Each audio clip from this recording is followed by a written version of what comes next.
Yo les riders de l'effroi, on se retrouve pour continuer à explorer l'iceberg de la peur et des phobies les plus étranges et cauchemardesques. Dans cette vidéo, on va s'intéresser d'abord aux phobies les plus insolites, avant de s'enfoncer progressivement dans l'horreur pour découvrir les peurs les plus terrifiantes qui gisent dans les abysses de la psyché humaine.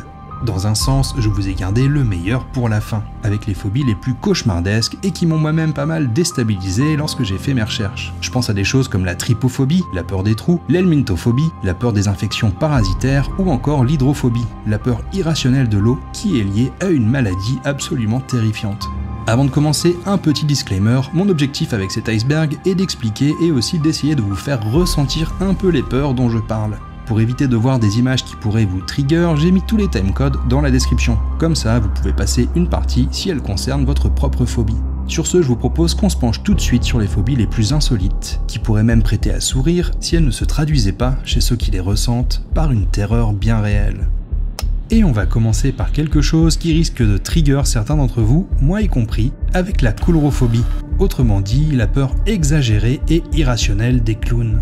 Il fut un temps, pas si lointain, où les clowns étaient encore perçus comme des personnages amusants et inoffensifs, bien qu'un peu relous. Mais cette époque semble aujourd'hui révolue. C'était avant que ça de Stephen King et plus encore le téléfilm Il est revenu ne traumatise des générations entières de spectateurs. Avant que John Wayne Gacy ne reçoive le surnom de clown tueur. Avant la vague mondiale d'attaques de clowns qui a déferlé en 2014. Avant que Terrifier, les clowns tueurs venus d'ailleurs et une pelletée d'autres films d'horreur plus ou moins cultes ou cheap ne viennent hanter nos écrans et nos esprits.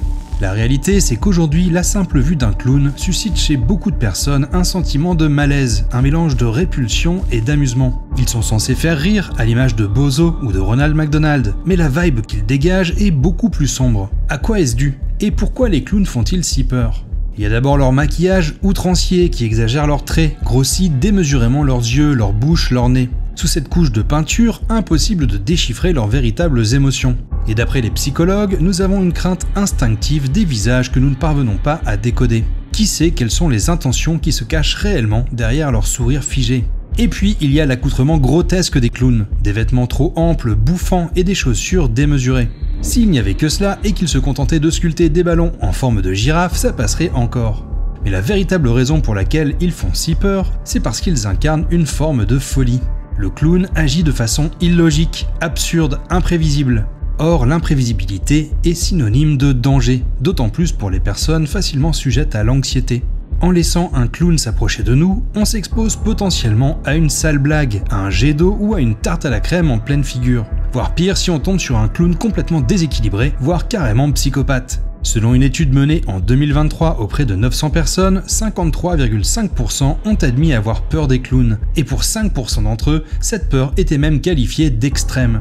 Les raisons de cette phobie largement répandue se trouvent sans doute dans les événements et les œuvres de fiction que je mentionnais plus tôt. Ce qui est sûr, c'est qu'aujourd'hui, une marque ne choisirait sans doute pas un clown pour en faire son effigie. C'est d'ailleurs un signe, il y a plus de clowns maléfiques dans la culture populaire récente, à l'image de Pennywise, du Joker ou de Twisty dans American Horror Story, que de clowns bienveillants. Bref, le verdict est sans appel, les clowns c'est flippant. Sur ce, passons à une autre phobie, un peu moins connue mais tout aussi intrigante, la pogonophobie ou la peur des barbes. Si certains les voient comme des attributs masculins séduisants, symboles de virilité ou de sagesse, pour d'autres, les barbes et plus généralement les poils faciaux des joues et du menton sont une source d'angoisse incontrôlable. Pour certains pogonophobes, la barbe est inconsciemment associée à un manque d'hygiène, comme si des restes de nourriture et des bactéries en tout genre s'y nichaient en permanence. Dans ce cas, la pogonophobie se mêle à la misophobie, qui est la peur obsessionnelle d'être contaminé par la saleté. D'autres développent cette phobie en lien avec des représentations mentales négatives, souvent irrationnelles et parfois nourries par des préjugés. Les barbes peuvent ainsi évoquer l'image stéréotypée des sans-abri, de certaines communautés religieuses perçues comme menaçantes, ou encore raviver des traumatismes enfantins liés au Père Noël. Car oui, la paternatalophobie, ou peur du Père Noël, est une phobie bien réelle. Mais la pogonophobie ne s'arrête pas là. Elle peut se décliner sous diverses formes, ciblant spécifiquement les moustaches, les boucs, les barbes de 3 jours, ou encore les grosses barbes à la ZZ Top. Elle représente un handicap dans tous les cas, car on ne sait jamais quand on risque de croiser un homme barbu ou un moustachu. Pour d'autres, c'est l'absence de poils qui fait flipper, comme c'est le cas avec l'allopophobie, qui est la phobie des personnes chauves. Et là, je ne parle pas de la peur de perdre ses cheveux, mais bien de la peur viscérale des chauves. Même si, bien entendu, les deux peuvent parfois se combiner de manière particulièrement cruelle. Imaginez la situation, vous souffrez d'allopophobie et chaque matin, le miroir vous renvoie l'image de votre propre crâne qui se dégarnit inexorablement. Vous vous transformez en ce qui vous terrifie le plus. Pas très cool comme situation, même si perdre ses cheveux n'a de toute façon rien de très amusant, même sans souffrir d'allopophobie. Et puisqu'on en est à parler des apparences, penchons-nous maintenant sur une phobie aussi méconnue que surprenante, l'enduophobie, ou la peur exagérée des vêtements. Pour illustrer cette phobie, je voudrais vous partager un fil Doctissimo sur lequel je suis tombé en faisant mes recherches. Enduophobie, mon combat. L'utilisateur, dont le profil a depuis été supprimé, explique. Je viens sur ce forum pour parler d'une angoisse qui actuellement ruine ma vie. Je suis en effet atteint d'enduophobie, plus connue sous le nom de la peur des vêtements. Vous comprenez bien sûr ce que cela implique. Je ne me sens bien que dans une nudité totale. Je passe pour un exhibitionniste au sein de mon quartier, ne pouvant pas arborer le moindre caleçon ou autre artifice lorsque j'accomplis des tâches comme sortir les poubelles. J'ai déjà été appréhendé pour atteinte à la pudeur plusieurs fois. Mes explications n'ont servi à rien. Je suis actuellement un traitement totalement inefficace. Vivant seul, ma femme m'a quitté à cause des manies précédemment citées, avec un chien pour seule compagnie, vous comprenez le pétrin dans lequel je suis. En réponse, une utilisatrice lui suggère de partir vivre dans un camp de nudistes, ce qui n'est pas totalement idiot, il faut le reconnaître. Cette phobie, qu'on désigne aussi sous le nom de vestiphobie, peut se développer suite à un traumatisme comme une allergie sévère à un certain tissu ou encore se focaliser uniquement sur certains vêtements. Cela peut être le cas pour un soldat atteint de stress post-traumatique qui panique à la vue d'un gilet pare-balles ou d'un uniforme par exemple. L'enduophobie peut aussi être liée à une forme de claustrophobie, puisque les vêtements, dans une certaine mesure, emprisonnent le corps. Une autre phobie surprenante est la bananophobie, autrement dit la peur irrationnelle, vous l'avez deviné, des bananes. En mars 2015, la chanteuse et actrice Louane Emera a confié sur le plateau de l'émission C'est à vous qu'elle souffrait elle-même de bananophobie, en expliquant « Quand je me retrouve face à une banane, je pars en pleurant, en hurlant et en criant ». Ces révélations n'ont pas manqué de faire rire certains des invités, une réaction assez typique tant cette phobie peut surprendre. Mais pour les bananophobes, la terreur est bien réelle. La simple vue d'une banane provoque chez eux les mêmes réactions physiologiques que si un maniaque armé d'un couteau leur courait après. D'ailleurs, cette image m'est revenue en tête en lisant ce témoignage d'une bananophobe dans un article de Vice. Le journaliste demande « Quel est ton pire souvenir concernant les bananes ?» Et Léa, 59 ans, ex-bananophobe, répond « Une fois, au travail, une de mes collègues s'est pointée derrière moi et a posé sa main sur mon épaule, alors qu'elle tenait une banane. Ce truc s'est retrouvé juste sous mes yeux. J'ai bondi, trop effrayé pour laisser échapper un cri, et j'ai commencé à courir dans tous les sens. Ma collègue m'a suivi, toujours avec la banane dans la main. J'étais trop tétanisé pour lui dire de s'éloigner de moi, donc je me suis roulé en boule par terre, et je la revois encore là, en train d'essayer de me réconforter avec sa stupide banane. » Je vous mettrai le lien vers l'article dans la description, ça vaut la lecture, et certains témoignages parviennent presque à rendre sensible cette peur panique des bananes. Les phobiques parlent de leur dégoût face à ce fruit, en particulier lorsqu'il commence à brunir, avec ces bleus un peu dégueux qu'on est obligé de couper. Et à un autre endroit, une phobique partage son ressenti lorsqu'elle voit quelqu'un manger une banane. Ça me donne envie de vomir, tu sais, comme quand on t'appuie très fort sur l'estomac. Mais en réalité, la bananophobie n'est qu'une phobie alimentaire parmi d'autres, et certaines sont beaucoup plus étendues et handicapantes au quotidien. C'est notamment le cas avec la carpophobie, qui est la phobie des fruits en général. Autant dire que le slogan 5 fruits et légumes par jour doit sonner comme un condensé d'horreur aux oreilles d'un carpophobe. Et cela traduit bien la conséquence la plus néfaste de cette phobie. Elle peut mener à des carences alimentaires, en particulier si elle se combine avec la lacanophobie, qui est la phobie des légumes. C'est d'ailleurs pour cette raison que ces phobies sont classées non seulement comme des troubles anxieux, mais comme des troubles alimentaires. Et on ne va même pas parler du level supérieur, qui est la cibophobie, c'est-à-dire la phobie de la nourriture en général, par peur d'une intoxication alimentaire ou d'une réaction allergique. Bon, après, vu les scandales sanitaires qui ont eu lieu au cours des décennies précédentes, vaches folles, pesticides, perturbateurs hormonaux, steak à la bactérie E. coli, lasagne au cheval, on comprend que certains s'inquiètent. Mais revenons-en à la phobie spécifique des fruits. Ce qui dégoûte les carpophobes, c'est la texture, l'odeur, la pulpe, tout ce qui caractérise les fruits. Pour eux, ces aliments ne sont pas les bonbons de la nature, comme dirait Marge Simpson, mais des abominations biologiques dont la simple vue leur donne envie de vomir. Lorsqu'ils mangent quelque chose qu'ils n'ont pas préparé eux-mêmes, ils peuvent d'ailleurs passer de longues minutes à vérifier que leur plat ne contient aucun morceau de fruit. Souvent, cette phobie remonte à un traumatisme durant l'enfance. Par exemple, la découverte de vers dans une pomme qu'on vient de croquer, ou alors une intoxication sévère suite à la consommation d'un fruit. Au-delà des conséquences sur l'équilibre alimentaire, la carpophobie peut être très handicapante au jour le jour. Imaginez que le fait de voir quelqu'un manger une mandarine dans le bus vous donne envie de vomir, ou encore que l'allée avec les fruits et légumes se trouve à l'entrée de votre supermarché, et que vous soyez obligé de passer devant et de sentir toutes ces odeurs sucrées chaque fois que vous allez faire les courses. Cela pose aussi des problèmes socio-relationnels au sein du couple, si le conjoint du phobique adore les fruits, ou lorsqu'il s'agit d'aller au restaurant ou manger chez des proches. En passant, même si je ne parle pas des traitements disponibles pour surmonter les phobies, sachez qu'ils existent et fonctionnent très bien la plupart du temps. Donc si vous êtes concerné, n'hésitez pas à jeter un œil dans la description, j'y ai rassemblé quelques liens et ressources à ce sujet. Restons dans le domaine de la botanique avec l'anthophobie, qui est la peur irrationnelle des fleurs. Cette phobie touche plus fréquemment les personnes allergiques au pollen, mais elle peut aussi être liée à une expérience traumatisante, comme la piqûre d'un insecte ayant jailli d'une fleur, ou encore avoir des origines génétiques. En effet, à l'époque préhistorique, la méfiance envers les végétaux inconnus permettait d'éviter de croquer n'importe quelle plante potentiellement dangereuse. D'ailleurs, quand on y pense, derrière chaque plante vénéneuse ou organisme venimeux répertorié, il y a une lignée d'êtres humains qui ont payé le prix fort pour faire avancer nos connaissances. RIP à ses ancêtres, grâce à qui on sait aujourd'hui que le bolet de Satan ou l'amanite tue-mouche par exemple, ça ne fait pas une très bonne fricassée. Voici maintenant une phobie vraiment surprenante, la bibliophobie ou phobie des livres. Le terme anthropodermie-bibliophobie a été forgé pour désigner la phobie des livres reliés en peau humaine. Une réalité macabre qui ne se limite pas seulement à la bibliothèque de tueurs en série comme Ed Gein ou celle de personnages infâmes comme Ilse Kor, l'épouse du commandant du camp de concentration de Buchenwald. Plus connue sous le nom de la sorcière de Buchenwald, elle fabriquait des abat-jours, des reliures de livres et d'autres objets à partir de la peau des déportés.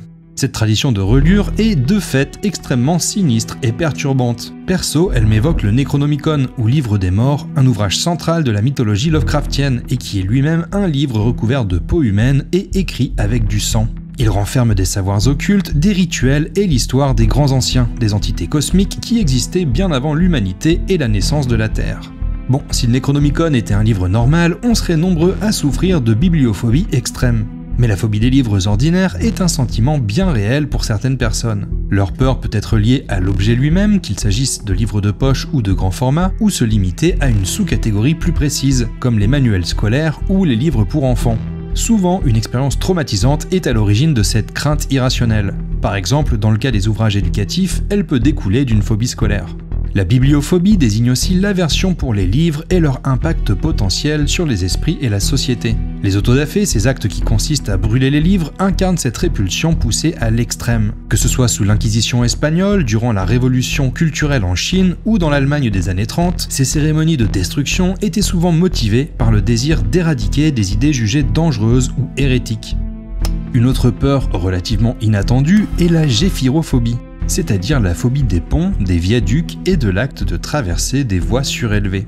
Ce qui effraie les géphirophobes, c'est notamment l'idée d'être pris au piège sur un pont, sans possibilité de s'en échapper en cas d'urgence. Leur angoisse peut également être liée à une phobie d'impulsion, qui malgré son appellation n'est pas une phobie, mais plutôt un trouble obsessionnel compulsif, dans lequel l'individu redoute constamment de commettre un acte nuisible, transgressif ou illégal qui le mettrait en danger, lui ou autrui. Dans le cas de la géphirophobie, cette peur peut se traduire par la crainte de se précipiter par-dessus la rambarde ou encore par celle de donner un brusque coup de volant s'ils sont en voiture.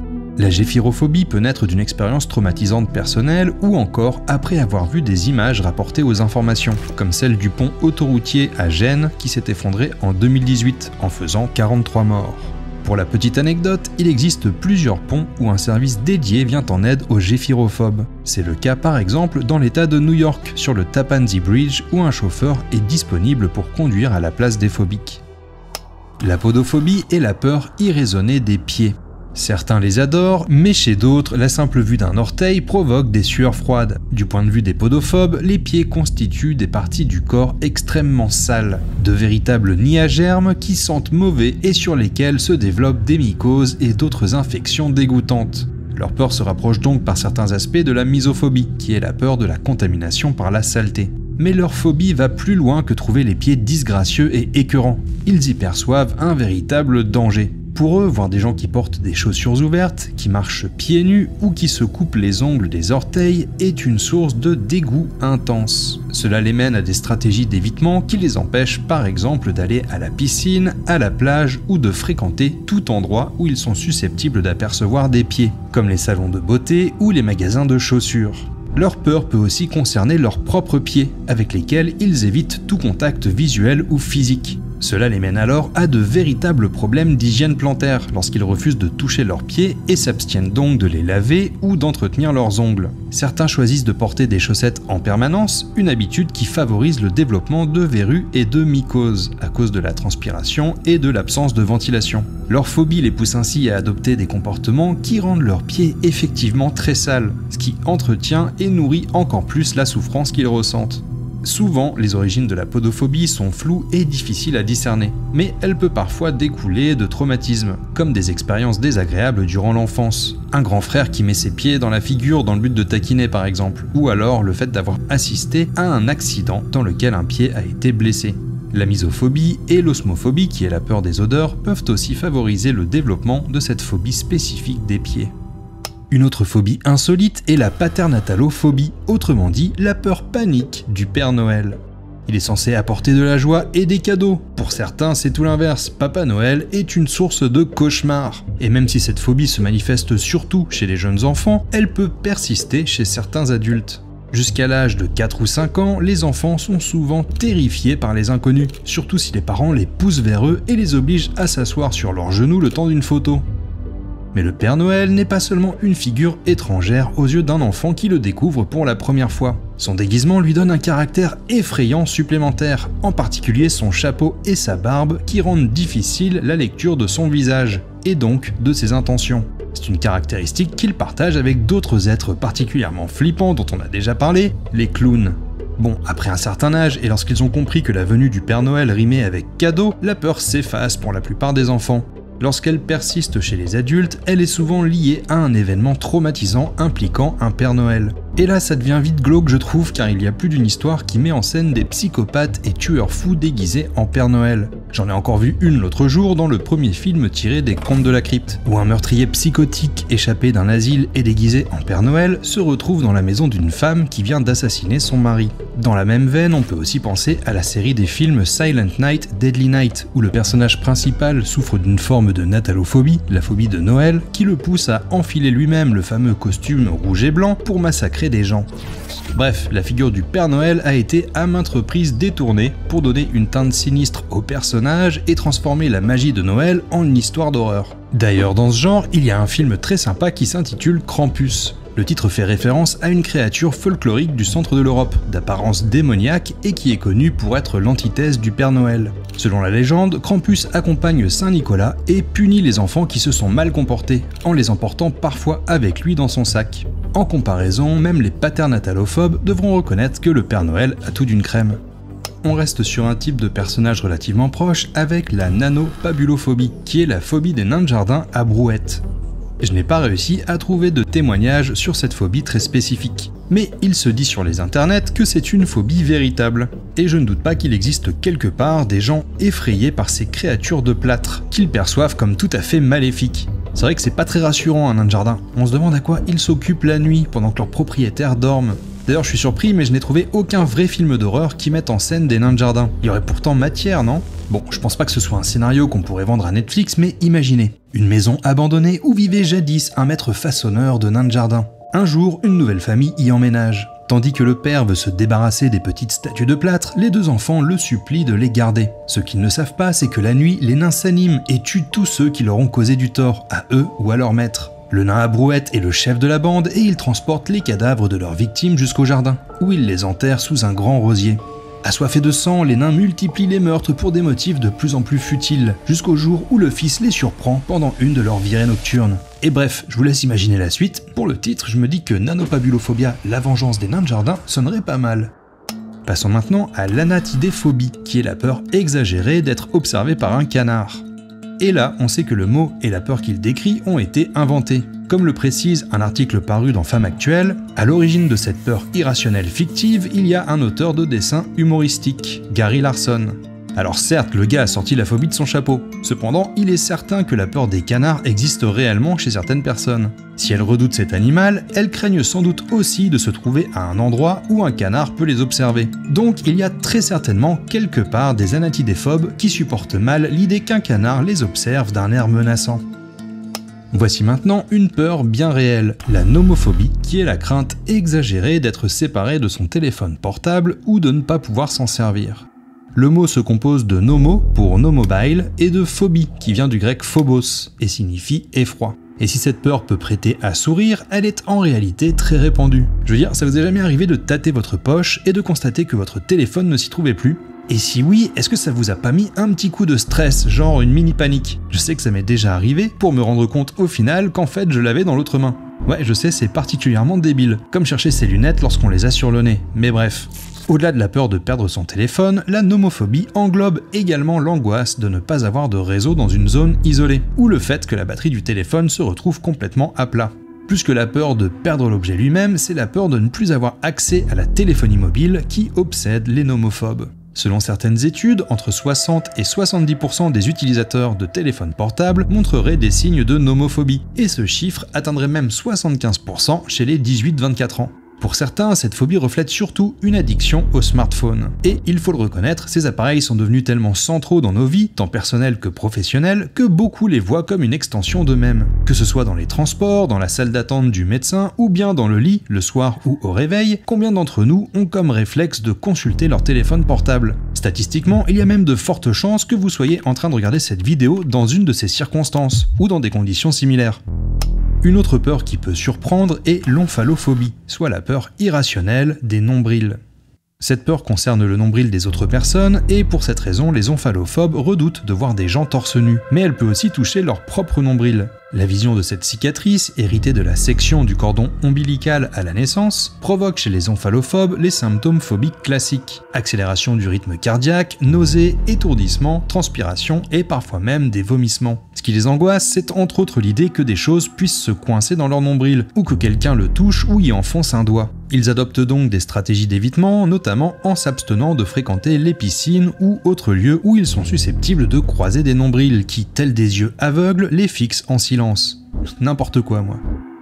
On va maintenant se pencher sur la néphophobie, qui est la crainte irrationnelle des nuages. Dans la partie 1 de l'iceberg, on a exploré l'astraphobie, qui est la peur de la foudre et du tonnerre. On se trouve là sur une phobie proche, que certains utilisent aussi pour décrire leur aversion pour le cloud computing, qui est la sauvegarde de données sur des serveurs distants. Cependant, la peur des formations nuageuses, telles que les cumulonimbus, cirrus et autres altocumulus, est bel et bien réelle. Lorsqu'ils voient les nuages s'accumuler, les néphophobes peuvent ressentir une panique intense, avec le désir de s'enfuir vers des cieux plus cléments. Parfois, leur peur est liée à d'autres angoisses. Ainsi, certains néphophobes sont également astrophobes, autrement dit, ils ont peur de l'espace et de ce qui s'y trouve. Ils peuvent craindre la présence d'ovnis dissimulés dans les nuages, en particulier lorsque ceux-ci ont une forme étrange et qu'ils se comportent bizarrement, à l'image des nuages mystérieux qu'on voit dans le film Nope. Les phobies liées aux phénomènes climatiques sont loin d'être rares. L'ombrophobie désigne ainsi la peur exagérée de la pluie, de la grêle et des orages, et l'omiclophobie, la crainte irrationnelle de la brume. Et quand on parle de ce sujet, ça m'évoque directement un jeu vidéo qui vous a peut-être sérieusement angoissé vous aussi. Silent Hill avec son brouillard mystérieux et oppressant dans lequel on avance avec la peur au ventre. La peur de la brume, c'est la peur de ce qui peut s'y trouver, du danger et de l'inconnu, un peu comme un négatif à la peur du noir. Et à bien y réfléchir, sans qu'on soit phobique pour autant, qui aime la brume? Ce n'est pas pour rien que cet élément est utilisé pour créer des ambiances inquiétantes et horrifiques dans les films. Elle nous plonge dans une atmosphère de mystère. Il existe d'ailleurs de nombreuses œuvres qui font de la brume ou du brouillard un élément clé de leur intrigue. On peut penser à Fog de John Carpenter, dans lequel une brume surnaturelle envahit une petite ville côtière. Ou encore à The Mist, une nouvelle de Stephen King adaptée en film, dans laquelle un étrange brouillard abritant des créatures cauchemardesques recouvre une ville du Maine. Deux œuvres qui exploitent notre crainte instinctive de ce phénomène météorologique. Et c'est sur cette peur que nous allons quitter ce niveau de l'iceberg, pour nous enfoncer encore un peu plus et explorer des phobies qui sont à la fois rares et étranges. Et on commence tout de suite par une phobie qui paraît soit tout à fait ridicule, soit étrangement inquiétante, la triskaïdécaphobie, autrement dit la peur du chiffre 13. L'auteur Stephen King en est atteint, et dans un article écrit en 1984 pour le New York Times, il dévoile les origines de cette peur. Selon lui, la mauvaise réputation de ce chiffre vient en partie de la mythologie nordique. Un soir, raconte King, 12 des dieux étaient invités à manger dans le Valhalla. Personne ne voulait de la présence de Loki car il avait la réputation de créer des embrouilles. Loki l'a découvert, s'est tapé l'incruste et a provoqué une grosse bagarre au cours de laquelle Baldur, le plus populaire des dieux, a été tué. Mais l'aura sinistre associée au chiffre 13 vient également de la tradition chrétienne. Durant son dernier repas, Jésus et ses 12 disciples étaient 13 à table, et c'est l'un d'entre eux, Judas, qui l'a trahi. C'est de là que vient la tradition qui veut qu'on essaye d'éviter d'être 13 à table, car cela signifierait que quelqu'un va mourir dans l'année. Jésus a ensuite été crucifié un vendredi, et King se demande si ce n'était pas un vendredi 13 pour le coup. Bref, la triskaïdécaphobie s'ancre dans des superstitions et rituels, et Stephen King partage quelques-uns des siens. Il avoue par exemple enjamber d'un seul coup les 2 dernières marches de l'escalier à l'arrière de sa maison, pour que ça fasse seulement 12 pas et non 13. Quand il lit, il ne fait pas de pause sur les pages 94, 193 ou 382, car la somme de ces nombres fait 13. D'ailleurs, c'est pour une raison similaire qu'il a situé sa nouvelle 1408 dans la chambre qui porte le même nombre. En effet, additionner les chiffres qui composent 1408 donne 13. J'en profite pour glisser que King a la chance de ne pas connaître la manière étrange dont on prononce certains nombres en français de France, du type 73 ou 93, car ça tombe, ça aussi, il aimerait pas. Pour les personnes qui ont la phobie du chiffre 13, il est évidemment hors de question d'habiter au numéro 13 d'une rue ou au 13e étage d'un immeuble. D'ailleurs, comme vous l'avez sans doute déjà remarqué, il y a beaucoup de bâtiments, notamment les hôtels, qui n'ont pas de 13e étage. On passe direct du 12 au 14. En Asie, et notamment en Chine, un phénomène similaire se produit avec le 4e étage. Cette omission est liée à la tétraphobie, qui est la peur irrationnelle du chiffre 4. Cette peur est enracinée dans la culture de plusieurs pays asiatiques, en partie parce que la prononciation du mot 4 y ressemble étroitement à celle du mot mort. C'est de cette similitude que provient la superstition, qui est assez répandue non seulement en Chine, mais aussi au Vietnam, en Corée et au Japon. Dans la même veine, on peut citer la peur du chiffre 9 au Japon, car sa prononciation est très proche de celle du mot souffrance ou douleur. Enfin, en Italie, c'est le chiffre 17 qui est considéré comme porte-malheur. En chiffre romain, il s'écrit XVII, l'anagramme du mot latin vixi, qui signifie « j'ai vécu » et donc, par extension, « je suis mort ». Et ne parlons même pas du chiffre 666, qui est pour sa part l'objet de l'exaco-sio-hexacon-ta-hexaphobie. La vache, c'est quoi ce mot? Franchement, ça ressemble à une incantation démoniaque. Quoi qu'il en soit, cette peur trouve son origine dans la Bible, et plus précisément au verset 13-18 de l'Apocalypse, qui indique que le nombre 666 est le nombre de la bête, associé à Satan et à l'Antéchrist. C'est une référence très connue qu'on retrouve un peu partout, depuis les films d'horreur, par exemple Studio 666, qui met en scène les Foo Fighters, jusqu'aux groupes de death metal et autres styles musicaux sombres, sans oublier bien sûr ceux qui se revendiquent satanistes et pour qui ce chiffre a une signification spéciale. D'autres évitent ce nombre comme la peste à cause de toute la symbolique qui l'entoure. C'est d'ailleurs peut-être pour ça que le président Ronald Reagan et sa femme ont fait changer le numéro de leur maison sur St. Cloud Road à Los Angeles pour passer du 666 au 668. A l'inverse, 777 est souvent considéré comme l'opposé de 666, un nombre qui représente la perfection, la plénitude divine et d'autres choses très positives du point de vue spirituel. Le chiffre 7 lui-même est un chiffre sacré et un symbole de chance dans de nombreuses cultures. Sa répétition par 3 fois dans 777 renforce cette connotation bénéfique. On va maintenant parler de la xanthophobie, qui est la peur irraisonnée de la couleur jaune. Et oui, les phobies peuvent concerner non seulement les chiffres, mais aussi les couleurs. On parle dans ce cas de chromophobie, et chacune d'entre elles a son propre nom. Par exemple, la peur de la couleur rouge est la porphyrophobie, celle du bleu, la cyanophobie. Des facteurs culturels peuvent entrer en jeu dans le développement de la xanthophobie, puisque dans certaines régions du monde, le jaune est associé à la malchance, au malheur et à la trahison. Elle peut aussi provenir d'une sensibilité accrue à cette couleur provoquée par une condition médicale. Mais le plus souvent, cette phobie est liée à un événement traumatique. Si on a subi une agression dans une chambre jaune ou qu'on a été renversé par une voiture de cette couleur par exemple, le cerveau peut l'associer au danger et ainsi développer cette phobie. Dans une progression typique du développement des phobies, c'est en évitant de s'exposer à cette couleur que l'aversion peut se transformer petit à petit en véritable peur. Pour ne pas s'exposer à leur phobie, les xanthophobes évitent tout ce qui est de couleur jaune, à la fois les vêtements, les objets ou les éléments de décoration comme le papier peint ou la peinture, mais aussi les aliments de cette couleur. Quand les stratégies d'évitement sont poussées à l'extrême, elles peuvent mener le phobique à quitter le moins souvent possible son domicile pour minimiser le risque d'être exposé à cette couleur. Sans transition, passons à l'hylophobie ou xylophobie, qui est la peur irrationnelle des bois et forêts. Dans les contes et légendes, ces lieux sont teintés de mystère. On y croise des êtres étranges et merveilleux comme les fées, les elfes ou les magiciens, à côté d'entités plus sombres et malveillantes à l'image des sorcières, des ogres ou des trolls. Dans la réalité, les bois et forêts ont des réputations plus ou moins positives ou sinistres. Si certains sont des lieux de randonnée réputés, d'autres sont connus pour des faits beaucoup plus sombres, tels que la forêt d'Aokigahara au Japon où les gens viennent pour mettre fin à leur jour. Au milieu des bois, l'homme est confronté à la nature. Loin de la civilisation, il s'expose à des dangers variés. En premier lieu, celui de redevenir une proie et d'être chassé par les loups, les ours ou les grands félins. Abandonné à lui-même au milieu des animaux sauvages et des plantes vénéneuses, l'homme des villes modernes n'est bien souvent pas en mesure de survivre très longtemps.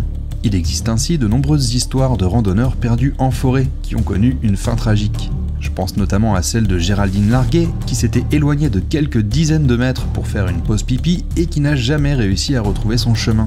Son corps a été découvert 2 ans après sa disparition, à 1 km à peine du sentier qu'elle cherchait en vain. Bref, des choses terrifiantes se déroulent parfois dans les bois. Et la fiction, depuis les contes des frères Grimm jusqu'à Evil Dead, a contribué à renforcer cette image inquiétante.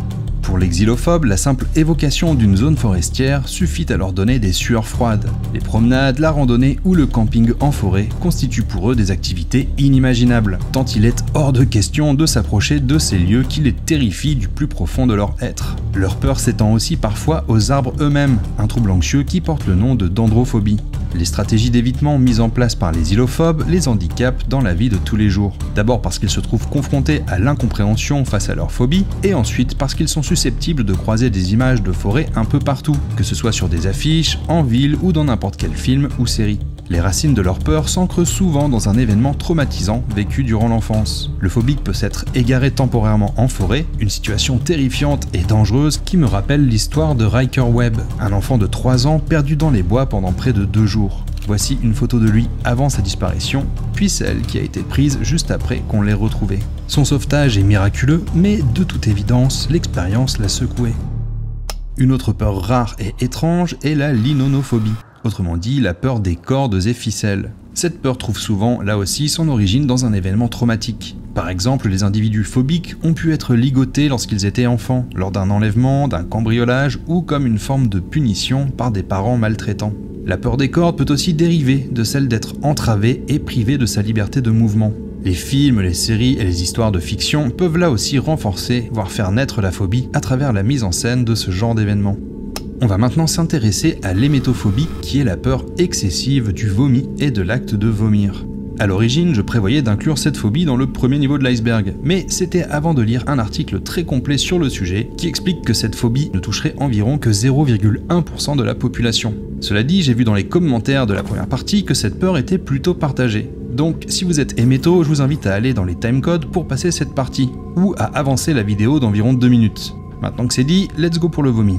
Alors bien sûr, la vue du vomi, et plus encore son odeur, dégoûte à peu près tout le monde. La gerbe a même quelque chose de contagieux. La voir ou la sentir donne envie de vomir à son tour. C'est ce que décrit en détail Choco dans les Goonies lorsqu'il explique qu'au cinéma, il a balancé une bouteille de faux vomi depuis le balcon sur les gens assis en dessous, et que du coup, toute la salle s'est mise à vomir. Cet effet contagieux est un phénomène hérité de l'évolution, qui aurait l'avantage d'optimiser les chances de survie des individus au sein du groupe. En effet, dans les temps ancestraux, si un membre de la tribu était malade, il était probable qu'il ait ingéré quelque chose de toxique. En vomissant à leur tour, ceux qui avaient partagé le même repas se protégeaient ainsi d'une infection ou d'une intoxication potentielle.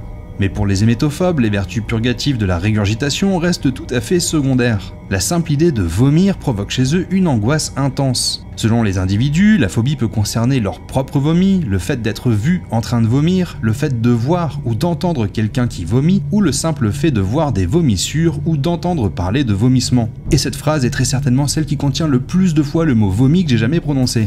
Lorsqu'il est confronté au vomi, le phobique ressent un malaise disproportionné, avec les symptômes des troubles anxieux, voire ceux d'une attaque de panique. Cela l'amène à adopter des stratégies d'évitement particulièrement handicapantes. Il évite par exemple de se rendre à certains événements, comme les soirées où les convives consomment de l'alcool, au cas où certains boiraient au point d'en vomir. Dans les restaurants, l'hémétophobe redoute par-dessus tout d'être victime d'une intoxication alimentaire. Et lorsqu'il cuisine, il fait lui-même extrêmement attention à la fraîcheur des aliments et aux conditions d'hygiène dans lesquelles il les prépare. En effet, chaque prise de nourriture représente pour lui une prise de risque, puisque des bactéries, virus et germes invisibles peuvent se trouver sur les aliments et le rendre malade. C'est une angoisse du quotidien qui, dans certains cas extrêmes, provoque des troubles alimentaires graves comme l'anorexie, puisque la personne évite carrément de manger pour être sûre de ne pas s'intoxiquer. De manière générale, tout ce qui relève de la sphère gastro-intestinale est une source d'anxiété pour l'hémétophobe. Un simple gargouillement d'estomac peut être perçu comme l'annonce que la personne est sur le point de dégurgiter. En fait, c'est son corps lui-même qui fait peur à l'hémétophobe. C'est d'ailleurs ce qui rend cette phobie si difficile à vivre, car aucune stratégie d'évitement ne permet au phobique de calmer réellement son angoisse. Chez les femmes, cette peur peut aussi mener à la volonté d'éviter toute grossesse, par peur des nausées et vomissements du premier trimestre. Dans l'article que je mentionnais, il est fait état d'une jeune hémétophobe qui, à cause de sa phobie, en vient à se déscolariser. Véritablement obsédée par les épidémies de gastro-entérite, elle scrute constamment les alertes sur les sites gouvernementaux et choisit de ne pas se rendre à l'école dès que le virus semble se propager dans sa région. C'est dramatique, mais ce cas est loin d'être unique. Et l'hémétophobie peut provoquer non seulement la déscolarisation, mais une forme de phobie sociale, car l'individu redoute de se mettre au contact d'autres personnes susceptibles de la contaminer. On change complètement de sujet pour parler de la basophobie et de la stasophobie, qui sont la peur maladive de tomber et celle de rester debout. La personne atteinte de basophobie craint de marcher ou de tomber de sa propre hauteur. Mais lorsque j'ai appris cela, je n'ai pas pu m'empêcher de penser à Robert Wadlow, l'homme le plus grand ayant jamais vécu et qui a atteint la taille de 2,72 m. J'avais entendu dire qu'il était mort en tombant dans son jardin. Ce sera le petit instant debunk de cette vidéo. Si vous aviez entendu la même chose, sachez qu'en fait c'est faux. Il est mort d'une septicémie à cause d'un appareil orthopédique mal installé. Les personnes qui souffrent de basophobie ont souvent fait l'expérience d'une chute. Dans les cas sévères, notamment chez les personnes âgées qui souffrent d'un équilibre précaire, leur peur peut les amener à rester alités. À l'opposé de la stasophobie, on a la clinophobie, qui est la peur irrationnelle de s'allonger ou de garder la position couchée. Cette peur peut être liée à celle d'avoir un accident pendant son sommeil, et notamment celle de mourir. Ce qui est vraiment terrifiant avec cette phobie, c'est que les personnes finissent par dormir dans un fauteuil. Vous allez me dire, et alors? Eh bien, à cause de cette stature permanente, les clinophobes développent souvent des œdèmes des membres inférieurs. Autrement dit, cela mène à l'accumulation de liquide dans les tissus des jambes, des chevilles et des pieds. Dans un article scientifique intitulé « Clinophobie, le dermatologue en première ligne », CESCA, on apprend que cette affection peut mener au décès des patients, à cause des lésions dermatologiques causées par la position semi-allongée. Ils développent des ulcères et des escarres qui peuvent devenir le départ d'une septicémie. Dans l'étude en question, 2 des patients sont morts d'un sepsis sévère. Au final, la clinophobie aurait aussi bien pu se retrouver dans la catégorie des phobies cauchemardesques. Il ne faut néanmoins pas la confondre avec la somniphobie, qui est la peur irraisonnée du sommeil et de l'endormissement. Les somniphobes craignent spécifiquement ce qui pourrait leur arriver pendant leur sommeil. L'une des peurs les plus répandues est celle de mourir en dormant, de cesser de respirer et de ne jamais se réveiller. Les personnes atteintes de cette phobie peuvent également être effrayées par l'idée de ne pas être conscientes de ce qui se passe autour d'elles pendant qu'elles dorment. Pour certains phobiques, cette peur résulte d'événements passés, survenus pendant leur sommeil. Certains redoutent par exemple de faire des cauchemars ou d'être en proie à des terreurs nocturnes. C'est le cas pour ceux atteints d'un syndrome de stress post-traumatique qui revivent en rêve les scènes à l'origine de leurs troubles. D'autres sont somnambules ou somniloques, autrement dit ils parlent en dormant et ils craignent de faire ou de révéler des choses pendant leur sommeil. Enfin, il y a ceux qui ont vécu des épisodes répétés de paralysie du sommeil, un état où le corps est endormi mais l'esprit reste conscient. L'individu se retrouve alors incapable de bouger et cette immobilité involontaire est souvent accompagnée d'hallucinations terrifiantes dans lesquelles ils peuvent voir et entendre des êtres ou entités malveillantes. Certains décrivent une ombre ou une présence qui rôde dans leur chambre, d'autres rapportent qu'une créature s'est assise sur leur poitrine, leur compressant le thorax et leur donnant la sensation d'étouffer. La paralysie du sommeil est néanmoins un phénomène bien connu, qui n'a rien de paranormal, mais qui reste très effrayant, surtout si la personne n'en a jamais entendu parler. Près d'une personne sur 3 vit un épisode de paralysie du sommeil au cours de leur vie, donc si jamais ça vous arrive, j'espère que cette petite info glanée au fil de la vidéo pourra vous rassurer. Les symptômes anxieux des somniphobes se manifestent lorsqu'ils pensent à l'endormissement, et plus encore au moment de l'endormissement lui-même. Cet état de stress est peu propice au sommeil et pour cette raison, les somniphobes souffrent souvent aussi d'une forme d'insomnie. Leur peur est si forte qu'ils peuvent ressentir une poussée d'adrénaline dès qu'ils se sentent basculer dans l'état hypnagogique, celui qui précède immédiatement le sommeil. Ce semi-réveil en sursaut me rappelle le cas effrayant de Ricard Siadjian. L'homme était atteint d'une insomnie totale et dans les vidéos qu'il a postées sur sa chaîne YouTube, on peut voir son corps sursauter chaque fois qu'il commence à entrer dans la phase de sommeil. Une condition médicale rarissime et terrifiante. et tristement fatale. La somniphobie présente elle aussi des risques pour la santé des personnes qui en souffrent, aussi bien sur le plan physique que mental. En premier lieu, il y a la fatigue chronique qui résulte de leur volonté d'éviter le sommeil, et donc de le raccourcir en se levant au plus tôt ou en multipliant les distractions au moment du coucher, en regardant la télé ou leur smartphone par exemple. Pendant la journée, leur phobie occupe une bonne partie de leurs pensées et ils souffrent souvent d'autres troubles anxieux. Enfin, le manque de sommeil est associé à un risque accru d'obésité, de diabète et de maladies cardiaques. Là aussi, et sans mauvais jeu de mots, cette phobie aurait pu rejoindre la catégorie des plus cauchemardesques. Si les somniphobes redoutent le moment de fermer les yeux, c'est l'inverse pour ceux qui souffrent d'optophobie, la peur d'ouvrir les yeux.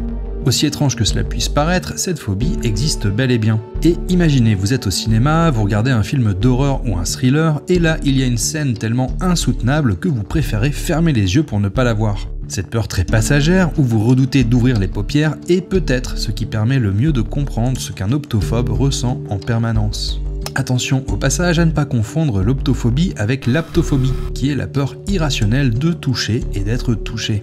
Ceci étant précisé, passons maintenant à la pyrophobie, la peur démesurée du feu et des flammes. Le feu a quelque chose d'hypnotique. C'est probablement le spectacle que nos ancêtres fixaient le soir avant l'invention de la télévision. D'ailleurs, c'est peut-être de là que vient notre fascination pour les écrans, de cette habitude millénaire de contempler les flammes qui dansent devant nos yeux comme les images sur nos écrans. Mais si le feu peut fasciner et qu'il a joué un rôle crucial dans l'émergence de la civilisation humaine, il représente également un symbole de destruction impitoyable. Pensez aux grands incendies de l'histoire comme ceux de Rome, de Londres ou du Zeppelin Hindenburg, aux feux de forêt qui ravagent régulièrement la Californie, l'Australie ou le sud de la France, ou encore aux incendies domestiques qui causent chaque année la mort d'environ 450 personnes rien qu'en France. C'est cette dimension destructrice qui inquiète les pyrophobes. Ils redoutent qu'un incendie ne se déclare et sont donc en permanence dans une forme d'anticipation anxieuse. Leur peur englobe tout ce qui évoque le feu. Par exemple, une odeur de gaz peut les faire paniquer. Pour certains, la simple vue d'une allumette ou d'une flamme de briquet provoque les symptômes anxieux. Et parfois, c'est la simple pensée du feu qui les plonge dans l'angoisse. Leur crainte peut d'ailleurs engendrer des comportements similaires au TOC, comme vérifier à plusieurs reprises que la gazinière est bien éteinte ou retourner à la maison pour débrancher une prise. Les origines de cette peur peuvent être liées à l'apprentissage dès notre plus jeune âge que le feu ça brûle. Les parents exagèrent parfois ce danger, ce qui pousse certains enfants à développer une peur démesurée de cet élément. Le feu est également associé à une imagerie très négative et punitive, comme celle de l'enfer. Mais la pyrophobie peut aussi, et bien sûr, résulter d'un événement traumatique vécu par la personne phobique, tel qu'une brûlure ou un incendie, subi par eux-mêmes, par des proches ou aperçu à la télévision ou au cinéma. On va maintenant parler de la dextrophobie et de la lévophobie, deux phobies aussi étranges que fascinantes. Et si je les associe en une seule entrée, c'est parce qu'elles constituent chacune le pendant de l'autre. En effet, la dextrophobie est la peur de tout ce qui se situe à droite du corps, et la lévophobie est la peur de tout ce qui se situe à sa gauche. En d'autres termes, ce sont des phobies spatiales. C'est complètement irrationnel car la position des objets étant relative à la position de l'individu, cette phobie se rattache essentiellement à son champ de vision à un moment donné. Cela dit, cette peur peut être telle que certaines personnes évitent carrément d'utiliser le côté gauche ou le côté droit de leur corps. Je n'ai pas trouvé beaucoup d'informations sur ces phobies, mais a priori elles sont très rares. Une phobie un peu moins rare mais non moins inquiétante est la limnophobie, la phobie des lacs, des étangs et des marais. Les personnes qui éprouvent cette crainte sont souvent déstabilisées par l'aspect calme et stagnant de ces plans d'eau. Cette tranquillité est inquiétante. Comme le dit le proverbe, il faut se méfier de l'eau qui dort. Le limnophobe peut être terrifié à l'idée des créatures qui habitent peut-être ces eaux, à l'instar de la créature du lagon des vieux films d'horreur. L'aspect trouble de ces étendues d'eau contribue à leur caractère angoissant. Elles dissimulent ce qui se trouve sous la surface avec un fond souvent boueux, recouvert de couches de sédiments visqueux et répugnants, résultant de la décomposition d'innombrables plantes et animaux. Lorsqu'on s'y baigne, cette opacité empêche de voir ses propres pieds, un phénomène angoissant pour ceux qui s'inquiètent de ce que recèlent les profondeurs aquatiques et de ce qui pourrait en surgir à tout moment pour vous attraper un pied et vous entraîner par le fond.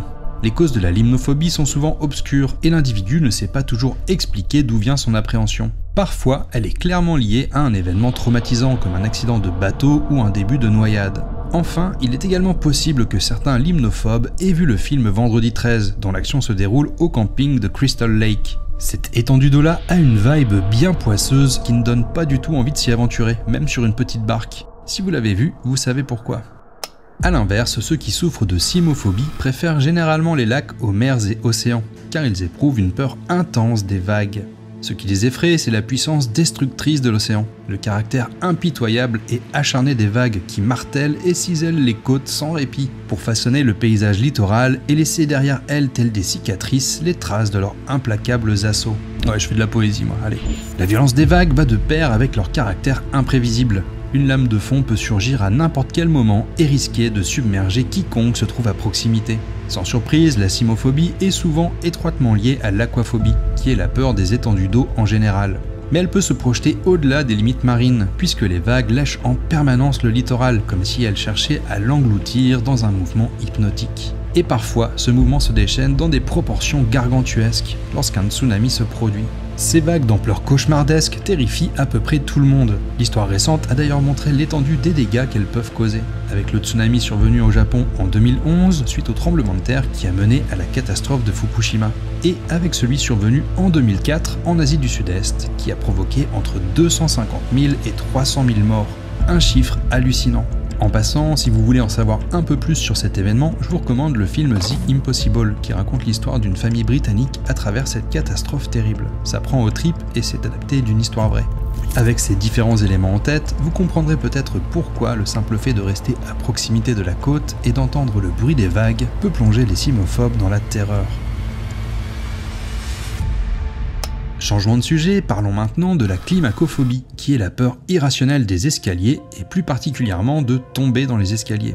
C'est vrai que les escaliers peuvent avoir quelque chose d'angoissant, et pour plusieurs raisons. Premièrement, parce que certains sont en effet assez casse-gueule. Si vous avez déjà visité un château du Moyen-Âge, vous vous êtes peut-être demandé, tout comme moi, combien de personnes en armure s'étaient vautrées dans les petits escaliers en colimaçon avec leurs marches larges de 8 cm. Mais ces structures architecturales peuvent également angoisser car on ne sait pas forcément vers quoi elles mènent. Et là, c'est le genre d'angoisse qui m'évoque la fiction fantastique, où les escaliers descendent jusqu'aux enfers ou dans des lieux maudits, comme c'est le cas chez Lovecraft par exemple, dans sa nouvelle La Maison de la Sorcière. Dans l'étrange bâtisse de cette histoire, des escaliers labyrinthiques à la géométrie impossible agissent comme des portails vers d'autres dimensions où règnent des entités terrifiantes. Mais de manière plus prosaïque, les climacophobes craignent surtout de trébucher, de tomber et de dégringoler les escaliers. Ils peuvent aussi être terrifiés à l'idée de glisser à travers l'ouverture entre deux marches ou de chuter dans la cage d'escalier. Pour cette raison, ils évitent autant que possible de les emprunter et préfèrent vivre dans des bâtiments de plein pied ou équipés d'ascenseurs. Sur ce, on va quitter ce niveau de l'iceberg pour s'enfoncer dans les abysses, avec les phobies les plus cauchemardesques. Encore une fois, le classement est subjectif. D'un point de vue objectif, aucune phobie n'est plus effrayante qu'une autre. Le phobique des bananes ressent la même terreur que le phobique des vers. Mais de mon point de vue, je trouve l'imagerie et l'imaginaire associés aux vers beaucoup plus inquiétants que celui qui entoure les bananes. Donc vous verrez avec certaines de ces entrées que j'ai fait des choix tout personnels, et j'espère juste parvenir à vous faire ressentir ce que j'y trouve de particulièrement perturbant. Et on commence tout de suite avec un sujet à mon sens très creepy, la plangonophobie ou la peur des poupées. Et là, il y a tellement à dire, on commence par quoi? Chucky, la poupée Robert, Annabelle ou bien celle qu'il y avait chez mes grands-parents et qui foutait les jetons à tous les petits-enfants, moi y compris. Une poupée d'apparence ordinaire mais qui avait une vibe sincèrement démoniaque. Mon grand-père l'avait trouvée dans une brocante et vu qu'elle était très grande, il s'en servait pour la mettre devant la télé lorsqu'il n'y avait personne chez eux. Comme ça, si les cambrioleurs regardaient par la fenêtre, ils croyaient que quelqu'un était présent. Vu qu'on l'a trouvée tous terrifiante, mon grand-père a fini par s'en débarrasser. Mais il ne l'a pas jetée à la poubelle, non. Comme dans un scénario de film d'horreur, il l'a donnée à un brocanteur, ce qui veut dire que cette poupée ultra creepy a continué son périple de foyer en foyer. Peut-être même qu'elle a atterri chez l'un ou l'une d'entre vous. Ce qui terrifie les plangonophobes, ce sont les visages d'apparence humaine des poupées. Des visages figés et inanimés qui évoquent non pas les jeux d'enfants, mais plutôt une sorte de rigidité cadavérique, et donc la mort elle-même. Certains redoutent tout ce qui leur ressemble de près ou de loin, y compris les peluches, tandis que d'autres ont une peur plus ciblée. Pour certains, ce sont les poupées en porcelaine, avec leur teint blafard et leurs petits habits type 18e siècle. Pour d'autres, ce sont les poupées qui parlent, comme dans l'épisode de la 4e dimension intitulé Living Doll et que je trouve terrifiant. L'histoire met en scène une mère qui offre une poupée parlante à sa fille pour son anniversaire. Mais le cadeau n'est pas du goût du beau-père qui veut s'en débarrasser. La poupée parlante se met alors à le menacer de mort. Je ne vous spoil pas, mais cet épisode est un classique que je vous recommande si vous aimez le genre fantastique. Il a d'ailleurs été parodié notamment dans Les Simpsons, dans un épisode spécial Halloween où une poupée Krusty veut tuer Homer. Les causes de la plangonophobie, qu'on appelle aussi pédiophobie, peuvent se trouver dans un événement traumatisant. Et je voudrais vous partager ce témoignage trouvé sur Reddit. Je vous laisserai juge de sa crédibilité, mais l'histoire en elle-même donne des frissons.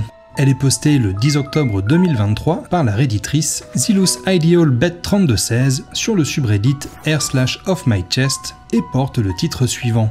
J'ai vu une poupée marcher quand j'étais enfant et depuis j'ai peur des poupées. La redditrice explique qu'elle était âgée de 5 ans à l'époque et que son père lui ramenait souvent des poupées de ses voyages d'affaires. Il y a eu cette fois où il est parti très longtemps et il est revenu avec cette poupée bébé au corps mou et une tétine. Comme je le faisais pour toutes mes poupées, je les peignais, nettoyais et rangeais avec les autres, environ 80 poupées en tout. Cette poupée-là tombait sans cesse de l'étagère, alors j'ai commencé à la garder sur mon lit. Peu de temps après, je me suis mise à la prendre dans mes bras pour dormir. J'ai d'abord remarqué que la poupée ne restait pas là où je la laissais. J'étais la seule qui jouait avec, donc je ne comprenais pas comment c'était possible. Mais ma mère m'a dit que je n'étais pas soigneuse avec mes jouets et j'ai accepté son explication. Le temps a passé et j'ai arrêté de prendre la poupée dans mon lit avec moi. Néanmoins, je me réveillais en la tenant dans mes bras. Une nuit, mon père s'est endormi à côté de moi. J'avais laissé la poupée dans le salon et je m'en souviens parce que je commençais à être troublé par ses déplacements. Mon père s'est réveillé un peu plus tard et je lui ai demandé de ne pas partir. Il m'a dit qu'il allait aux toilettes, alors je l'ai laissé y aller. Les lumières étaient éteintes, mais j'ai entendu la porte s'ouvrir. Comme je n'entendais pas mon père arriver, j'ai pensé qu'il m'avait abandonné.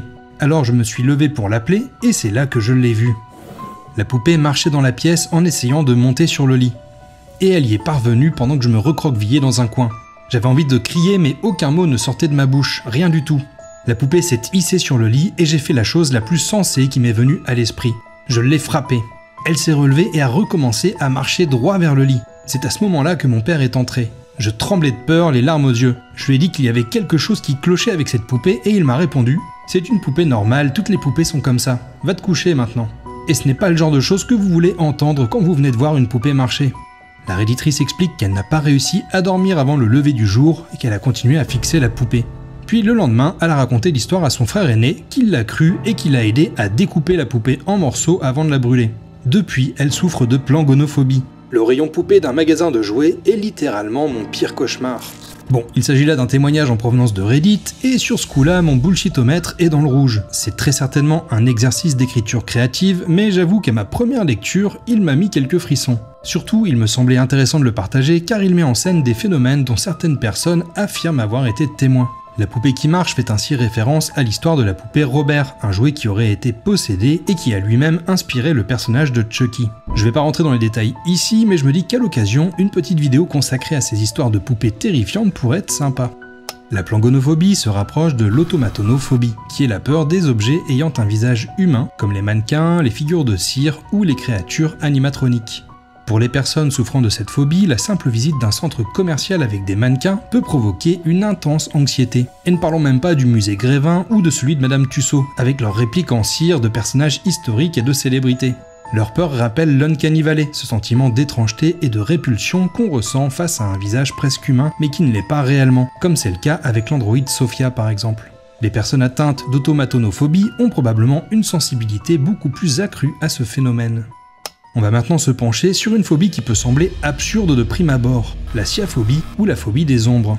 On utilise l'expression « avoir peur de son ombre » pour désigner quelqu'un d'extrêmement peureux, qui se laisserait surprendre par son ombre elle-même. Dans la sciaphobie, elle prend un sens très littéral, puisque les phobiques redoutent ce double qui les suit en permanence et qui s'attache à chacun de leurs pas. Et c'est vrai qu'à bien y réfléchir, ce phénomène a quelque chose d'effrayant. L'ombre est comme une impression en négatif des choses, de la réalité et de soi-même. Comme un jumeau maléfique, une version fantomatique de notre propre corps. L'idée est bizarre, mais elle renvoie à des angoisses profondes sur la nature du monde et de la réalité. Le sciaphobe peut ainsi craindre des choses qui seraient attachées aux ombres, ou les voir comme des entités malveillantes douées de leur volonté propre, et non pas comme de simples projections. Et c'est là que ce trouble anxieux devient vraiment terrifiant. Dans leur pire cauchemar, les sciaphobes deviennent la proie des ombres, qui prennent vie pour les attaquer. Cette phobie me rappelle cette vidéo d'un enfant qui remarque pour la première fois son ombre et qui se met à hurler de terreur. Et après tout, lorsqu'on n'a aucune idée de ce que c'est qu'une ombre, cette réaction face à une figure fantomatique qui nous poursuit paraît plutôt appropriée.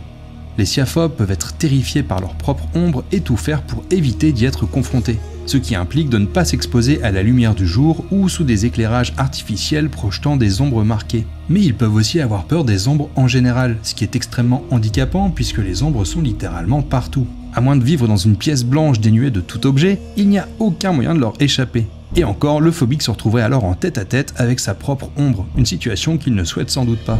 Les sciaphobes redoutent également de se retrouver dans des endroits où ils sont entourés d'ombres mouvantes, comme c'est le cas dans les lieux de rassemblement. Le fait de voir des ombres bouger sur le sol ou sur les murs les tétanise. Pour cette raison, leur phobie les conduit souvent à une forme d'isolement social. On va maintenant aborder une phobie absolument terrifiante, l'hydrophobie ou la peur de l'eau.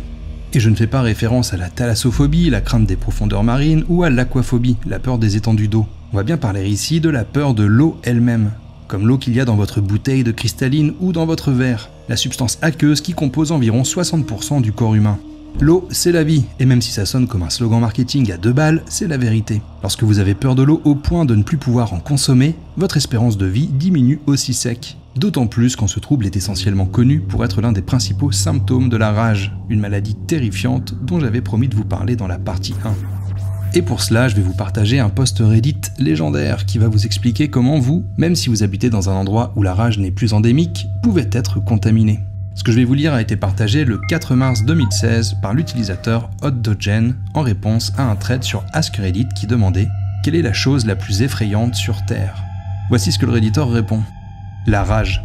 C'est extrêmement courant, mais les gens ne croisent pas souvent les animaux qui sont porteurs.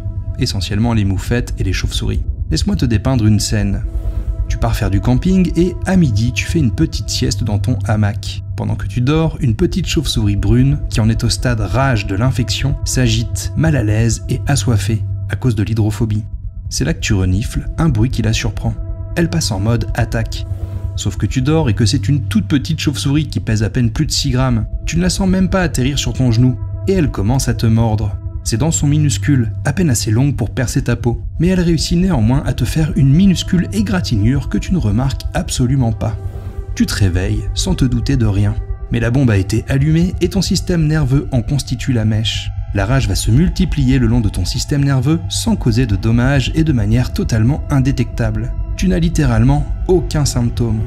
Cela peut prendre 4 jours ou 1 an, mais selon toute probabilité, ton week-end de camping sera depuis longtemps oublié. Quand un jour tu as mal au dos, ou peut-être un léger mal de tête, à ce stade, tu es déjà mort. Il n'y a pas de remède, il n'y a pas de traitement, le taux de mortalité est de 100%. Comprends bien cela, aucun autre virus sur Terre n'a un taux de mortalité de 100%, seulement la rage. Et une fois que les symptômes apparaissent, c'est fini, tu es mort. Alors, à quoi ressemble la maladie ? Ton mal de tête se transforme en fièvre et en une sensation générale de mal-être. Tu es agité, tu te sens mal à l'aise et effrayé. Le virus, qui a pris son temps pour atteindre ton cerveau, y trouve un vaste réseau de terminaisons nerveuses. Il commence à s'y reproduire rapidement. Ensuite, tu deviens anxieux. Tu penses toujours être atteint seulement d'une petite fièvre, mais soudain, tu as peur. Tu es horrifié même, et tu ne te rends même pas compte que tu ne sais pas pourquoi. C'est parce que la rage est en train de dévorer ton amygdale. L'amygdale, le siège de la peur, on en a parlé dans la partie 1. À mesure que ton cervelet est envahi par le virus, tu commences à perdre la coordination musculaire et l'équilibre. Tu te dis qu'il est peut-être temps de consulter un médecin, mais à supposer qu'un médecin soit assez compétent pour effectuer les tests nécessaires dans les quelques jours qu'il te reste à vivre, il y a de fortes chances qu'il ne puisse informer tes proches de la cause de ton décès qu'après ta mort. Tu es nerveux, tremblant et effrayé. Tu éprouves la peur normale de ne pas savoir ce qui se passe, mais avec le virus qui détruit ton amygdale, ta peur est multipliée par 100. C'est à ce moment-là que l'hydrophobie commence. Tu as horriblement soif, tu veux juste de l'eau, mais tu ne peux pas boire. Chaque fois que tu essayes, ta gorge se ferme et tu vomis. Cela se transforme en une véritable peur de l'eau. Tu as soif, mais regarder un verre d'eau commence à te faire avoir des hauts le cœur et tu recules de peur. La contradiction est difficile à saisir pour ton cerveau en surchauffe. À ce stade, les médecins doivent te mettre sous perfusion pour te maintenir hydraté. Mais même ça ne sert à rien. Tu étais mort dès que tu as eu mal à la tête. Tu commences à entendre des choses ou à ne plus rien entendre du tout lorsque ton thalamus est atteint. Tu goûtes les sons, tu vois les odeurs, tout commence à ressembler au pire trip sous acide que quelqu'un ait jamais vécu. Ton hippocampe étant depuis longtemps attaqué, tu as du mal à te souvenir des choses, surtout de ta famille. Tu es seul, en proie à des hallucinations, assoiffé, confus et absolument, indéniablement terrifié. Tout te fait peur à ce stade. Ces personnes étranges en blouse blanche, ces personnes étranges autour de ton lit qui pleurent et qui n'arrêtent pas de te dire « bois quelque chose » en sanglotant. Et cela ne fait qu'une semaine que tu as eu ce petit mal de tête que tu as depuis complètement oublié. Le temps ne signifie plus rien pour toi. Ironiquement, tu sais maintenant ce que ressentait la chauve-souris qui t'a mordu. Finalement, tu sombres dans la phase de rage muette. Ton cerveau est en train de s'éteindre. Trop de matière cérébrale a été transformée en virus liquide. Ton visage s'affaisse. Tu baves. Tu es pratiquement inconscient de ce qui t'entoure. Un bruit ou une lumière soudaine peuvent te faire sursauter, mais pour l'essentiel, tout ce que tu peux faire, c'est fixer le plafond. Cela fait environ 72 heures que tu n'as pas vraiment dormi. Et puis, tu meurs. Systématiquement, tu meurs. Il n'y a pas une foutue chose que quiconque puisse faire pour toi. Vient ensuite la question de ce qu'il faut faire de ton cadavre. Bien sûr, il faut l'enterrer, mais le virus peut survivre dans un cadavre pendant des années. Tu pourrais tuer tous les animaux enragés de la Terre aujourd'hui, et si dans 2 ans un morceau de cervelle pourri et humide était mangé par un animal, tout recommencerait. Alors oui, la rage me fait vraiment peur. Et elle est partout. Voilà pour ce portrait terrifiant de cette maladie. L'hydrophobie est pour sa part tellement associée à la rage qu'elle en est même un synonyme dans le langage médical. Elle s'accompagne aussi d'aérophobie, la peur morbide de l'air, et vous pouvez voir la manière dont elle se manifeste dans cette vidéo, qui montre un jeune homme infecté par la rage et qui, malgré sa soif, est incapable de boire. Si vous vous trouvez dans un pays où la rage est endémique, notamment en Asie et en Afrique, sachez que si vous vous faites griffer ou mordre par un animal potentiellement infecté, vous pouvez recevoir un traitement qui fonctionne dans près de 100% des cas. En revanche, si vous ne faites rien, le jour où les symptômes apparaissent, il est trop tard. Statistiquement, vous avez plus de chances de survivre à une balle dans la tête qu'à une infection par la rage. Autre phobie cauchemardesque, la taphophobie ou la peur maladive d'être enterré vivant. Cette peur est liée à un phénomène effroyable, l'inhumation prématurée, qui se produit lorsqu'on déclare mort quelqu'un qui ne l'est pas vraiment et qu'on l'enterre. À partir du XVIIIe siècle, des histoires rapportent la découverte de couvercles de cercueils grattés de l'intérieur, le signe que le ou la défunte s'est réveillée après son enterrement, 6 pieds sous terre, entre 4 planches. À la différence du Maturman dans Kill Bill, ces personnes n'ayant pas reçu l'entraînement de Pai Mei, elles n'ont pas réussi non plus à revenir à la surface. Les articles d'époque rapportent les horreurs vécues par ces victimes. Certaines s'arrachent les ongles sur le bois de leur cercueil, mais d'autres vont jusqu'à se manger les avant-bras, comme le rapporte un article paru dans la Gazette du Languedoc en novembre 1836. Alimentée par la presse et les rumeurs, la peur panique d'être enterré vivant se répand dans l'opinion publique pour atteindre son apogée dans les années 1800. Des écrivains explorent ce thème dans des histoires horrifiques, comme Edgar Allan Poe dans L'enterrement prématuré, qui met en scène un personnage taphophobe car il est atteint de catalepsie, une maladie qui le plonge dans un état de mort apparente. De son côté, Émile Zola, avec La mort d'Olivier Bécaille, plonge le lecteur dans l'expérience terrifiante d'un homme qui se réveille dans son cercueil. Et Guy de Maupassant, dans Le Tic, raconte l'histoire d'un père et de sa fille qui a été enterrée vivante. La taphophobie se généralise à tel point que des pétitions sont lancées. En 1866, le Sénat français va même y consacrer une séance, et une loi imposait qu'un délai de 24 heures soit respecté entre le constat du décès et l'enterrement.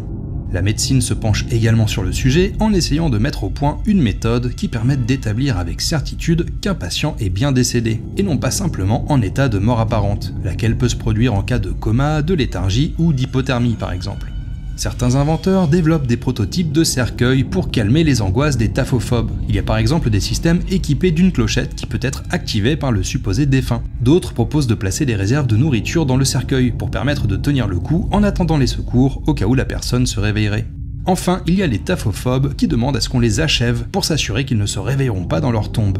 C'est par exemple le cas du célèbre compositeur Frédéric Chopin, qui a demandé à ce qu'on prélève son cœur avant de l'enterrer. Celui-ci est depuis conservé dans un bocal d'eau-de-vie dans un des piliers de l'église de la Sainte-Croix de Varsovie, sa ville natale. D'autres personnalités souffraient de taphophobie, comme George Washington, qui a insisté pour qu'on inhume son corps pas moins de 3 jours après sa mort, ou comme le compositeur Jules Massenet, qui a écrit dans son testament « Avant de mettre mon corps dans la bière, je veux que l'on ait des preuves absolues, certaines de ma mort. Ouvrir l'artère carotide, par exemple. » Malgré les progrès de la médecine, au XXIe siècle, cette phobie est loin d'avoir disparu. Sur Reddit, on trouve des soi-disant témoignages d'employés de crématorium qui disent avoir entendu certains morts crier tandis qu'ils étaient incinérés. Et la presse rapporte de temps à autre des cas d'inhumation prématurée. D'après la dépêche, cela serait arrivé à une Brésilienne en 2018. Et vous avez peut-être aussi entendu parler de l'histoire de Bella Montoya, une équatorienne de 76 ans qui s'est réveillée pendant ses funérailles en juin 2023. La taphophobie a donc de beaux jours devant elle, ou plutôt de belles nuits, bien remplies de cauchemars. Allez, on se penche maintenant sur un gros morceau, la trypophobie, ou la peur des ensembles de trous ou d'aspérités. Ce qui dégoûte les trypophobes, ce sont les motifs répétés, de trous ou de formes géométriques très rapprochées comme les nids d'abeilles, les fraises ou encore les coraux, pour ne citer que quelques exemples parmi beaucoup d'autres. Le terme de trypophobie lui-même est apparu il y a peu, en 2005, pour qualifier le dégoût d'un internaute face aux fleurs de lotus, qui, il faut le reconnaître, ont une apparence plutôt perturbante. Au-delà des trous, on dirait une collection d'yeux à la surface de la plante. Et rien que ça, je trouve que c'est assez malaisant. D'après certaines études, la trypophobie serait très répandue, puisqu'elle concernerait entre 10 et 15% de la population. Et les réactions qu'elle provoque vont du simple écœurement jusqu'à des démangeaisons, des nausées et des sensations de vertige. L'un des aspects les plus fascinants de cette phobie réside dans ses origines possibles. Cette aversion pourrait trouver ses racines dans l'évolution. En effet, les surfaces grêlées rappellent certains animaux venimeux, tels que les serpents, dont la peau est couverte de motifs géométriques. Plus inquiétant encore, ces surfaces trouées sont également associées à des infections parasitaires et à des maladies de peau potentiellement contagieuses. La réaction disproportionnée des trypophobes pourrait être le reflet d'un mécanisme de survie très ancien, qui permettait aux individus de détecter et d'éviter ces menaces. Et tout cela me rappelle une histoire de Junji Ito, intitulée Frisson, qui décrit une étrange maladie dont souffrent plusieurs des personnages. Leur peau se couvre de trous par lesquels ils peuvent respirer, mais également d'où des insectes vont et viennent. Un vrai cauchemar pour trypophobes, mis en image de manière particulièrement horrifique et saisissante. Une lecture que je ne peux que vous recommander bien sûr, comme toujours avec Junji Ito. Intéressons-nous maintenant à l'enthelmophobie, qui est la phobie des vers. Cette phobie peut concerner les vers de terre, les larves, les asticots et s'étendre aux autres invertébrés à corps mou et annelés.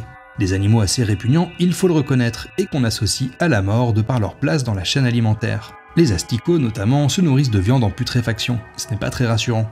Mais pour moi, la véritable dimension cauchemardesque de cette phobie des vers s'incarne dans l'helminthophobie, qui est la crainte spécifique des vers parasitaires. Et quand j'entends parler de ça, ça me rappelle tout de suite un épisode de Dr House où un patient a des vers qui lui dévorent le cerveau. Et la fiction n'exagère rien. Par exemple, regardez cette radio d'une personne infestée par des vers après avoir mangé, elle aussi, de la viande de porc mal cuite. C'est un vrai cauchemar. Je n'ose même pas chercher les réponses à ces questions.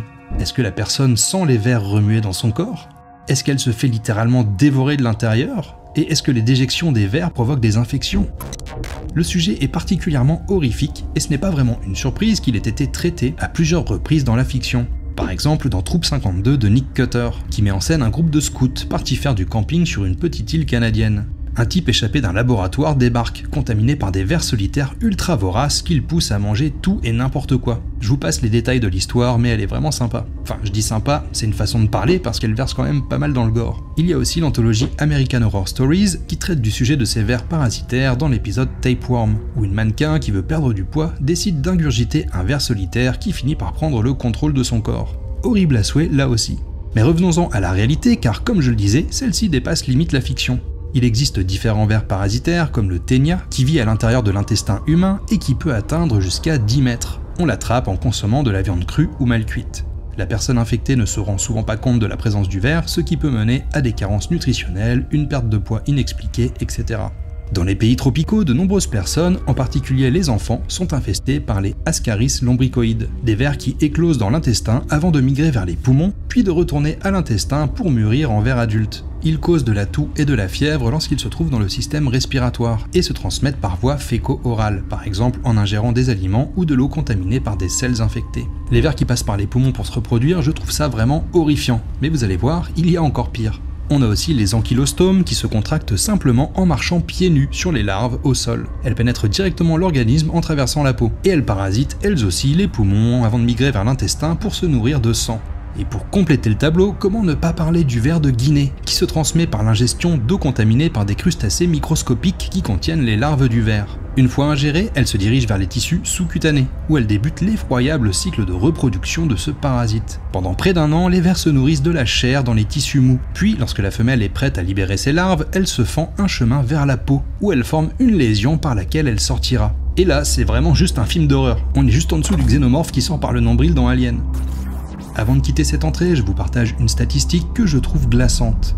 Plus d'1 milliard de personnes dans le monde auraient des vers parasitaires.